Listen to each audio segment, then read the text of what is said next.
Salut tout le monde et bienvenue dans cette nouvelle vidéo de test d'une tablette de chez Huawei, la Mediapad M5 Lite, une tablette vendue autour des 240 € à peu près.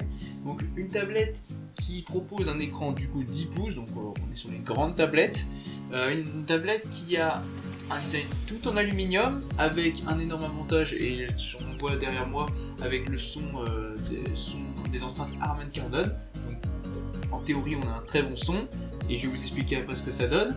On a un processeur Kirin 659, donc c'est du processeur Huawei, donc processeur maison. Là aussi, on va voir un peu ce que ça donne après, est-ce que c'est vraiment bien, mais à 240 €, il ne faut pas non plus s'attendre à des performances incroyables. On a 3 Go de RAM, plus 32 Go de mémoire interne, plus la micro SD jusqu'à 256 Go. Donc on est large si vous mettez beaucoup de photos, vidéos, musique. Après, si vous mettez beaucoup de jeux, 32 Go, c'est un peu chaud. Donc il faut choisir. Il y a une deuxième version en version 4 Go de RAM plus 64 Go de mémoire interne, mais je ne l'ai pas trouvé en France, donc c'est malheureux. On est obligé de l'acheter sur AliExpress, donc à vous de choisir. Et on la retrouve à peu près à 270 € sur AliExpress. Donc on paye un peu plus cher, mais ça va prendre un peu plus de temps aussi à venir pour une version 64 Go de mémoire interne et 4 Go de RAM. Donc ensuite on a un écran donc 10 pouces, 10,1 pouces plus précisément, LCD IPS Full HD, voilà, classique sur le papier. La batterie 7500 mAh, donc c'est énorme, mais on est sur une énorme tablette, donc c'est normal d'avoir une batterie énorme. On est sur une épaisseur de 7,7 mm, donc c'est très fin. Et on a deux appareils photo, un arrière et un à l'avant qui sont pas terribles. Je vais pas en parler dans cette vidéo parce que c'est une tablette, on s'en fout complètement de l'appareil photo. Enfin moi personnellement je m'en fiche. Je trouve que ça sert à rien. Voilà, enfin, c'est là, mais voilà, quand tu veux prendre des petites photos, de nuit, c'est même pas la peine. Après 2 jours, ça va encore, c'est correct, c'est pas ça. Donc on va commencer par le design. Alors design tout en aluminium. On a quand même une barre noire.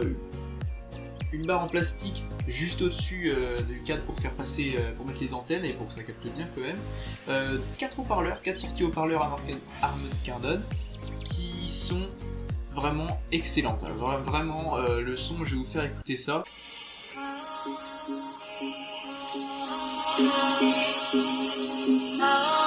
Le son est vraiment très bon, il est super puissant. Alors après tout dépend de la musique que vous mettez, mais sur les aigus c'est agressif quand même, même en étant un peu à la moitié ça reste agressif.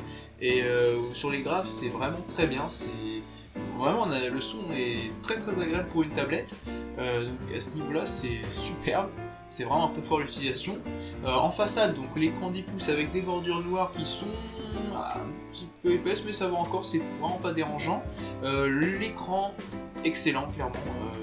Un écran LCD IPS qui a un très bon contraste, très bonne couleur, très bonne luminosité. On a un mode, le mode lecture, donc enfin le mode pour protéger nos yeux, c'est comme ça qu'il appelle sur les tablettes Huawei, qui juste enlève la lumière bleue, donc ça jaunit l'écran et c'est meilleur pour vos yeux. Donc à ce niveau là c'est pas mal d'avoir cette fonction de base intégrée dans la tablette. Donc l'écran est bon, le son est bon, donc là on se dit mais le multimédia va être excellent. Le confort d'utilisation, donc avec cet aluminium, c'est très agréable, donc la chaleur se répartit très bien avec le processeur, donc c'est nickel. En fait je sais même pas où est placé le processeur tellement j'arrive pas à situer où est la chauffe, où est la source, tellement ça se répartit très bien. Et la tablette est très fine, donc à ce niveau là c'est bien. On a des rebords en 2,5D sur la façade, le vert qui fait qu'on a un petit design sympa. On a un Touch ID, donc un lecteur d'empreintes digitales, comme beaucoup de smartphones, comme beaucoup de tablettes aujourd'hui, et qui marche très bien.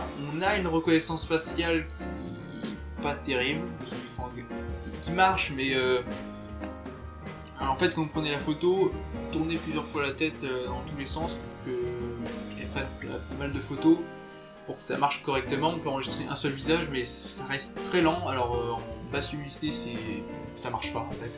Et là, même en haute luminosité, c'est assez lent. Donc c'est un petit peu souci. Gardez le capteur d'empreinte digitale qui marche très bien.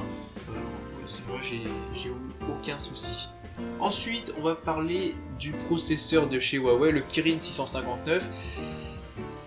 Un processeur, c'est vrai que là je suis avec mon Mi 9, donc Snapdragon 855, le processeur le plus puissant qui existe à l'heure actuelle, et c'est puissant, pour 240 euros, enfin ça suffit pour tout ce qui est multimédia, du Netflix, du Amazon Prime, YouTube, navigateur internet, tout ce que vous voulez, juste en multimédia classique, ça marchera très bien. C'est fluide, ça se lance très rapidement, il n'y a aucun souci, l'expérience utilisateur est très bonne.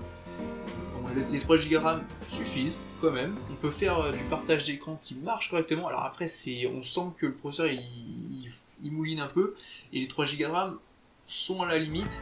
Donc c'est vrai que 4 Go de RAM ça serait mieux.